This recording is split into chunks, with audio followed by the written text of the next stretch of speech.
Global commerce is rapidly evolving as independent direct-to-consumer businesses try to scale across borders and digital-first consumers demand seamless payment experiences. A new generation of infrastructure has emerged. SMEs and MSMEs are no longer asking if they can sell globally, but how can they transact, localize, and scale dynamically. In this episode of ATP, we want to explore what structural changes in payments must happen for MSMEs to thrive globally. How do regional policy shifts reshape the payments and exporting landscape for sellers? And what does it take for a payment platform to bridge manufacturing supply with global demand and build economic resilience? We are joined today by Nicholas Liao, the founder and CEO of Whalet. Welcome back to the Asia Tech Podcast, and welcome to the Singapore FinTech Festival 2025. Kind of amazing here, yeah? Thank you for having me again. It's my complete pleasure. You were so amazing the first time. We had to have you back. Okay, you know the way this works. Yep. Let's start with one big question. As cross-border commerce enters its fastest period of growth in history, what is fundamentally changing about how MSMEs and SMEs go global? And what role will payments play in determining who succeeds and who does not? Well, thanks for the question. Okay, at Whalet, we have seen the firsthand how the e-commerce has been exploding, especially in Asia. Okay, and the fundamental change, I would say, is shifting from the traditional supply chain to a digital-first e-commerce. Interesting. Yeah, MSMEs are not just exporting goods anymore; they are building global brands through DTC websites. Yep. Social e-commerce and marketplaces. This democratize access, but it also amplifies fragmentation. Right. Yeah, and there are different regulations, currencies, and even the way they purchase. So I mean, payments are the make or break point here. They determine the conversion rates and as well as cash flows and trust. Yeah. Okay, the sellers if cannot offer a local payment methods. Okay, then we will see a huge number of dropping in sales, right? Because payments are hard, or because they're just difficult, or just unknown? Well, because payments are so, how to say, you need a local touch. Of the local experiences. Yeah. Sellers, buyers are used to their, everyday payment methods. If a foreign company comes into their countries, they want people to respect.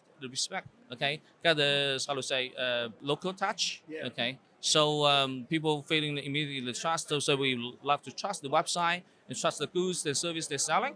Okay. Yeah, it's really interesting to me. Like when I travel from Bangkok to Singapore, I want to use the same payment system that I use in Bangkok, and I actually tried to use it last night. Yeah. Okay. And I couldn't. Okay. And it's frustrating. I dropped it off. I didn't buy the thing that I wanted to buy. Okay. And I don't think it's any different for MSMEs. Let's talk a little bit more about e-commerce. As cross-border e-commerce accelerates toward a gigantic number, $7.9 trillion market, what structural changes in this payment infrastructure do you believe are still missing? And why are they so critical? Why are they so important now? Well, 7.9 trillion in the projection by 2030. Yeah. Okay. Definitely underscore the massive opportunities. But the infrastructure is just not keeping up the pace. Well, a key missing piece is in the infrastructure is the unified payment rails. Right. Okay. And which, supports real-time, the multi-currency settlements. Okay. Think like a global version of UPI in India and PIX in Brazil. Right, exactly. But interoperable across region. Right, which means that you should be able to send stuff from UPI to Pay Now in Singapore, to Prompt Pay in Thailand, to, I forget what it is, to QR something in Malaysia. You should just be able to do it from one to the next to the next. Yeah. And that's missing. Yeah, and then Chinese sellers, buyers can use WeChat Pay, Alipay to the whole APAC region. Yeah, exactly. So that's missing. Why is it taking so long to get that fixed? It's critical now because e-commerce isn't just growing. Okay, it's fragmenting. While rising, geopolitical tensions and supply chain disruptions. Okay, merchants are looking for a more resilient and low cost option to hedge the risks. Yeah. Okay, and delays in payments really harms the small businesses. Okay, and without them, they cannot survive. So we will see a divide, saying that the big players dominate the market, Right. while the small company sellers are struggle. Okay, so we are here to build a bridge, okay, or to plug the gap, okay, to help the sellers to you know grow globally and without headaches. Right. So I want to make a point, and you can either agree or disagree with me, but this idea of fragmentation is actually very interesting. And if you've seen multiple business cycles, you'll know, like in the really old days, I just want to explain this. Yeah. In the really old days, you could go down a shopping street in New York, in Tokyo, in Shanghai, or wherever in the world, and there were all these little individual fragmented stores. And then at the end, you just have one big e-commerce player. But people kind of tend to want to go back to the smaller servers because then they can get the exact product they want at the exact time they want with the exact quality that they want. And maybe that's part of this fragmentation. I'm not asking a question. I'm just saying, like, I think that that's what's happening here Absolutely. over time. But because the payments are so important for drop-offs for smaller merchants and even micro merchants than it is for bigger merchants, that's why the payments are so critical now. Yes, it's beautiful. Yeah? Did I have that right? Yeah. Perfect. With independent direct-to-consumer businesses, like we were just talking about, continuing to gain momentum, again, in the pattern that we were just discussing, what are the biggest localization gaps we see as they try to acquire customers and accept payments globally, right? This is the thing we were just talking about. Well, going direct to customers means that the world around the world, but going direct to customer around the world means that MMS must be truly localized. Okay, Yeah. and many aren't really prepared. Okay, when they first step out the door. Right. Okay, and for payments, I would say the gaps are in method diversity. Method diversity. Yeah, Go method ahead. diversity. Yep. Okay, and local checkout experience are often overlooked. Okay, so I mean, credit cards dominate in the West, but in APAC, it's wallets like Gcash, Go ahead. GrabPay. Yep. Okay, and even the buy now pay later options. BNPL. Yeah, BNPL. Yes, definitely. Yep. Okay, suppose a seller in China set up a website, okay, to sell to say Indonesia, okay, Right. and then only see Visa, Mastercard. You will see a significant drop in selling volumes, Right. revenues. Right, okay? right, right.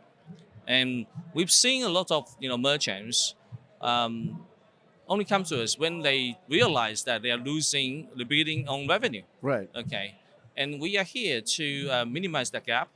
Okay, so trust is a conversion rate. So every mismatch between what the customers expect to what the merchants offer, Right. okay, it's a drop in sales. Right.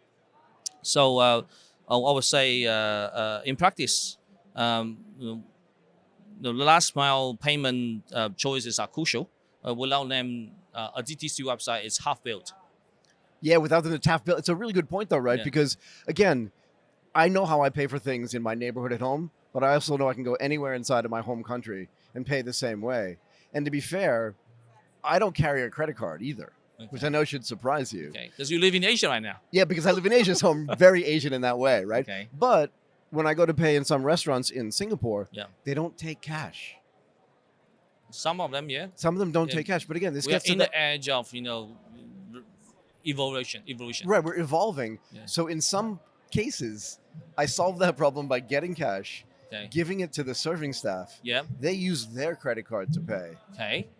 and I just leave the tip as whatever's left over, so I don't get any change back. But I'm just saying, this idea of if the payment's not fully formed, then the business is only half built. Yeah. I love this idea. So given APAC's 71 million MSMEs, I think there are way more than people expect or than people imagine, right? And diverse consumer payments, this is what we were just talking about. What structural barriers most consistently prevent them from selling cross-border? And why are they still there? Immediately, I think there was two barriers stand out. First, infrastructure fragmentation. I have to come back to this. Yeah, please. Okay. Unlike in the US and in EU, okay, in APAC regions, many countries often has their own rules, own payment rails, Yeah. okay, and currency, of course. So for MSMEs, they are struggle to open a multi-currency account just to be step into the door. Yeah, I hadn't even thought about it, but yeah, like just to be able to take whatever that new currency is. Yeah, yeah. Go yeah. ahead. Okay, so unlike mature markets where the one size fits all gateway works, okay, the fragmentation persists because I think um, until now the providing financial service to a small SMEs, okay, globally, internationally, Yeah. isn't proving a good profit for banks and big providers. Right. So like incumbent banks and incumbent Yeah, like so that resulting in the lack of investment, yeah. Okay, so secondly, regulatory, I would say regulatory complexity and costs. Mhm. Okay, I would say signing the board means that you are engaging with unfamiliar regulations. Yeah. Okay, in unforeseeable territories. Okay, so example for is that an SME in Indonesia has to deal with Indonesian exportation documentation Yep. documents. Yep. Okay, as well as how to repatriate funds coming from Australia. Right. Yeah, It's really complicated. yeah. This process is very slow and require local expertise. Right. So but the good news is that those barriers, the one I mentioned, Yep. okay, are on the policymakers' agenda. I mean, export budgeting and fintech partnerships. Um, it's in place, okay, and all focus on MSMEs inclusion, Right. okay. Right. So Whalet's dual presence in China and APAC Mm. helps to break down the silos.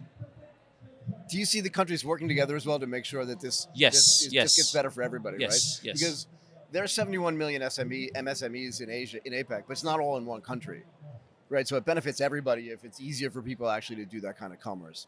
And not surprisingly, China remains APAC's primary export engine. Just so much stuff gets made in China, Yep. right? And I don't think that's going to go away soon. How does Wallet uniquely position itself at this intersection of Chinese supply and consumer demand outside of China and APAC consumer demand?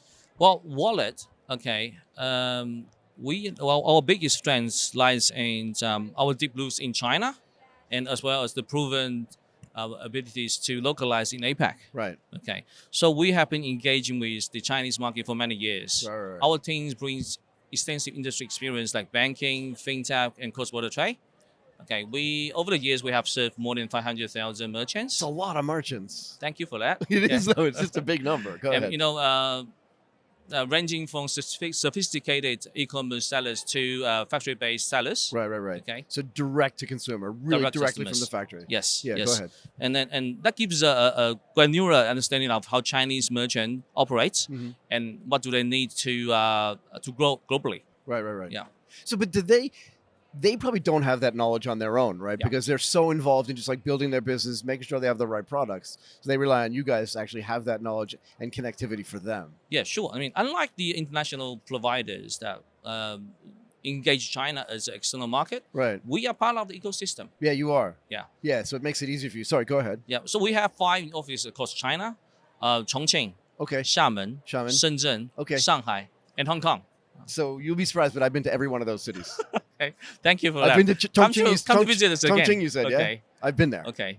A long time Um, ago, but yeah. Thank you. You're you. welcome. Okay. So with that footprint, it covers the key industry and export hub in China. Yep. So, it also gives us ability to provide a localized and how to say customized customer experience. Right. So while it's a fast onboarding for sellers in South China's manufacturing belt, Yep. or tailored compliance support for merchants are going to the new regions. Okay, Right. so we understand the whole process. Okay, from factory floor in Shenzhen to checkout screens in Jakarta, I would say. Right. Yeah. Yeah. So if you're not doing it for them, they can't do it themselves. That's the whole point, right? Yeah. Just Yeah. to make it better and easier for them. So this was actually pretty interesting to me. China's 165 cross-border e-commerce pilot zones are transforming export economics. How do these policy accelerators translate into practical advantages for Wallet's MSME clients? Well, these pilot zones are streamlining customs, tax, and I would say logistics. Right. Okay, so for Chinese exporters, it means faster clearance and settlements. At Wallet, we direct the implement zone-specific APIs. Zone-specific APIs. Yeah, zone-specific APIs. Go for it. Okay. For automatic clearance and settlements, and enable MSMEs to leverage this for real-time tracking and settlements and compliance. So turning the policy into profit. Wow. I know this is kind of off script, but do you see MSMEs that have been selling mostly locally, once they start to understand that they can sell globally, that like their business really start to grow like faster than they expected? Do you know what I mean? Yes, but with the help with the people like that's what I mean. Whalet. Well, they couldn't do it without it, but that's what I mean. So they couldn't envision beforehand that it was possible, but now they see it is possible. Yeah. Their business must grow much faster because they're opened up to markets that they didn't have access to before. Okay. Is that fair? Yes, I mean, global used to be a global village, okay? Yeah. So people should, visit peoples, okay? Of but course. the language barriers, the regulations, Yep. the rules and different methods of payments, Completely get it. and also the local, selling or buying experience are really different. Yep. Okay, culturally. Yep. So that's where we come in. Okay, we try to minimize that gap. Okay, so we give the sense of localized experience even though you're selling abroad. Right, I love it. Yeah. Really, really interesting.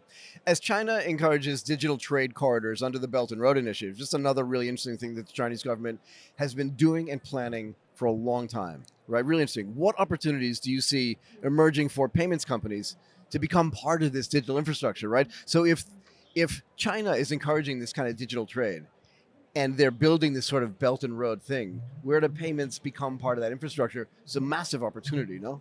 Yeah, definitely. I mean, okay, I have to give a post for the RBI, the Belt and Road Initiatives. Okay, it opens up the digital push. The digital push of the BRI creates corridors for international trade, seamless international trade. Yep. Okay, but for payment firms, opportunities lies in embedding to those infrastructures. Right. Okay, thinking interoperable wallets. Yep. Okay, blockchain settlement. Okay, and data sharing protocols. Yeah, we were talking about data sharing last time. Go ahead. Okay, and BRI moves to emphasize digital trade, opening up the exciting avenues for payment industry. A big area is like digital financial service along with the along with the trade corridors.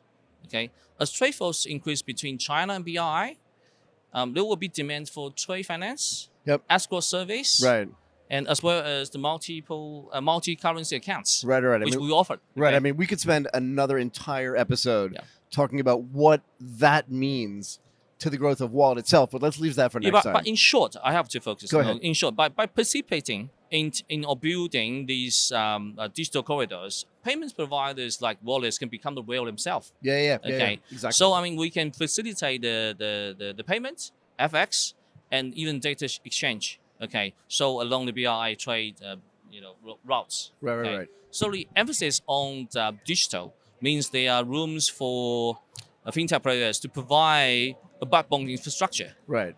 On top of the transport routes. Right. Yeah. It's super exciting time, I think. I know stuff is fragmenting and the world is changing fast, but this is a really exciting time. Do you see the Chinese currency gaining international momentum?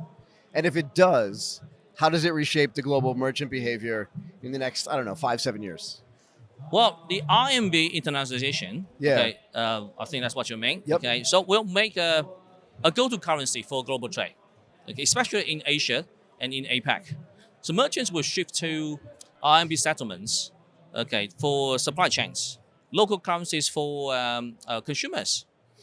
This empower MSMEs to better liquidity. Yeah. Okay, so Whalet is ahead, offering RMB optimization to encourage such behavior. Right. To ensure that people actually do that. Merchants will shift to RMB settlements to avoid FX volatility. Yeah. And also prevent the US, sanction. Whatever. Yeah. Yeah. If your currency has more power, you have more sovereignty. It's just better across the board. Whalet, you mentioned this earlier, right? Whalet serves over 500,000 clients, which I still think is a gigantic number. And its sellers can be quite sophisticated. What do the sellers teach you about the future of hybrid commerce and payment infrastructure? Well, I mean, these 500,000 merchants, most of them are very advanced sellers. Yeah, they must be. Yeah, I would say perhaps the great teachers for us. Okay, so they have shown us that the hybrid e-commerce, okay, a mix of marketplace and direct channels are here to stay. Yeah, yeah, yeah. Okay, so I mean, There's not just one pathway here, yeah, right? yeah. Go ahead. So many of the sellers, our sellers, they sell the stuffs on Amazon, TikTok shops, and marketplaces. Yep. But also build up their own website. Okay, so I mean, hence the payment structure, I would say, the payment structure infrastructure must be just as hybrid and flexible. So sellers want a single dashboard, no matter the cash inflow and what which region is out to. Right. Okay. So they also teach us that one more thing is revenue, I would say, diversification. Right. Okay, it's a crucial for resilience. Okay, so in recent years, with the geopolitical tensions and supply chain breaks, we've seen that the sellers more proactively, not to put all eggs in one basket. Yeah, yeah, for sure. Okay, for example, It's a bad business idea anyway, Yeah. but go ahead. yeah, but for example, in 2020 and 2021, Right. we see that the sellers adopting new channel sales, Mm-hmm. sale of channels Yep. immediately. So it's really in the matter that how we as a payment infrastructure provider, okay, to onboard to add a new currency or onboard a new payment methods, Right.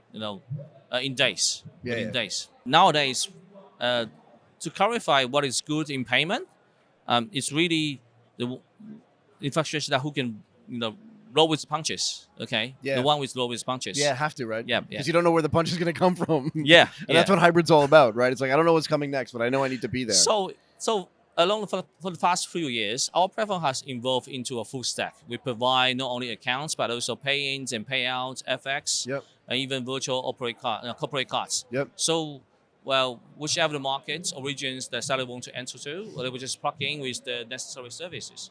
So, yeah, I mean, we try to sort of say, let's plug into the necessary services. The lesson is clear. The payment infrastructure must be dynamic and comprehensive as the seller's business model when going abroad. Yeah, because I can imagine if a seller is doing hybrid sales, right? So they're selling from a website, they're selling direct, they're selling on TikTok, they're selling somewhere else. They want all of that to consolidate into one place. Yep. They don't want to have to pull it out and put it into an Excel spreadsheet and just try to figure out if they have all the right data. They want one place to see all of it, which means you have to be able to be over here, be over here, be over here, and be over here as well. Do I have that right? Yes. Perfect. So Whalet's pivot Yep. from collection first to acquiring first is unusual in the payments industry. What advantages has this given you in terms of customer stickiness, FX optimization, or cross-sell opportunities? Well, starting from collection, gives us a foothold, okay, Yeah. and building the trust with the sellers early. So now adding the acquiring in front, Mhm. okay, this integration approach delivers the several advantages. Okay, I would say Right. this boosts stickiness by overseeing the whole transaction cycle. Yep. Okay, and for FX, we optimize at acquisition. We lock in the rates early, and upselling is huge. I mean, once the client's on board, we can upsell payouts. Like I said, we have Right. and corporate cards, lendings, and more. So we're increasing the LTV. Okay. Yeah, and I can only imagine that as you gather, we don't have to go into this in depth, but I can only imagine as you gather more data, you were talking about before, Yeah.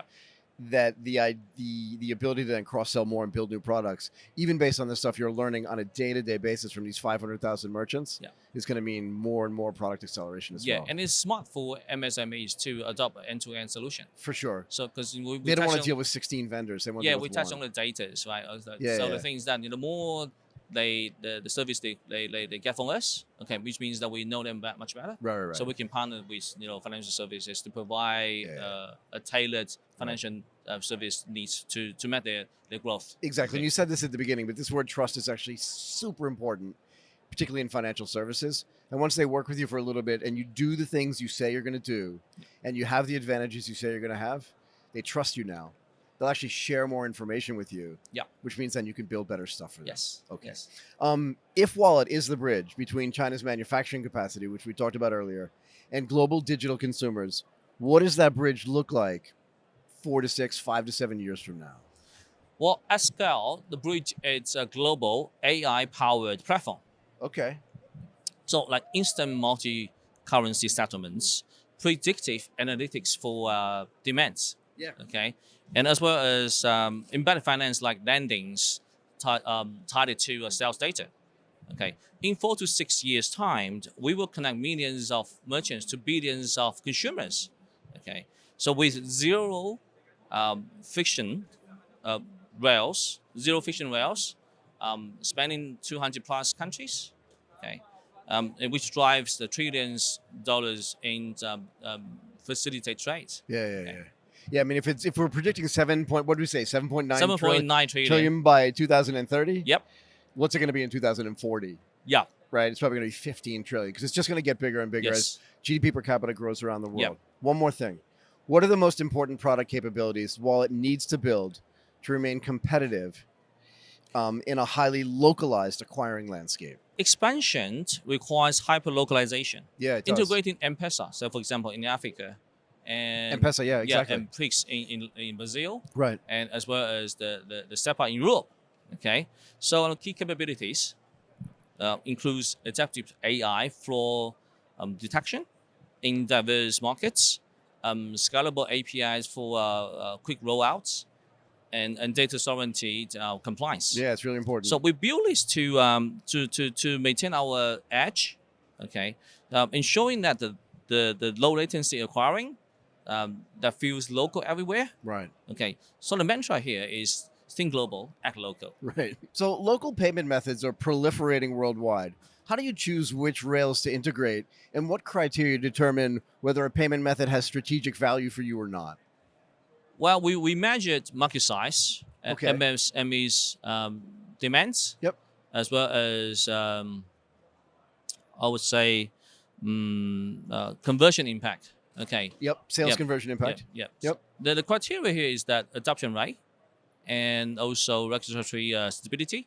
Regulatory and, stability. Fair enough. And synergy with our ecosystem. Got it. Yeah. So I mean, long-term value here it comes from scalability and digital insights, I would say. So we integrate it to boost overall platform stickiness. So this is actually really interesting for me, and I really wanted to ask you this actually. What is it going to take for Wallet to evolve from a payments partner into a full financial operating system for MSMEs going global? Because this is kind of what we've been hinting at the whole time. Yes. But what's it going to take for that to happen? Is it more product development, more MSME? Like, what is it going to take? Well, to become a full financial OS, okay, we lay on lending, invoicing, treasury management, and AI-driven insights. Okay. Okay. So anything an exporter needed to grow internationally, or integrated seamlessly. Got it. Okay, that's what we've been providing. Right. Okay, we will be providing, but it takes data scale, partnership, and of course regulatory approvals. Yeah, for sure. You can't just rock up one day and be a full Yeah, we are on a financial services path. firm. We are on a path. Okay. Yeah. I mean to be the one in all hub for the global MSMEs. Hmm. Okay. So I believe it's a natural evolution for us. It feels like it. Yeah. I mean, lots of merchants we already serve Yeah. consider us as the hub. Right. Again, Okay. they trust you already. So Yes. once you start moving into more sophisticated financial products, So I mean, at Wallet, extending it to our product suite, it just formalized that role. Yep. Okay. Ultimate goal is that an SME will consider Wallet as their back office finance system yeah, I mean, it could almost be like their virtual CFO in a way, when they right? trade internationally. Yeah, for sure. Okay. I know it's an ambition pass, but with the trust we built, I believe it's a realistic one. Nicholas Liao, CEO of Wallet, thank you so much for joining us today. And actually, you were super duper. Thank Really you for super. having me again. Okay. You're It's very great welcome. to meet you guys. Thank again. you.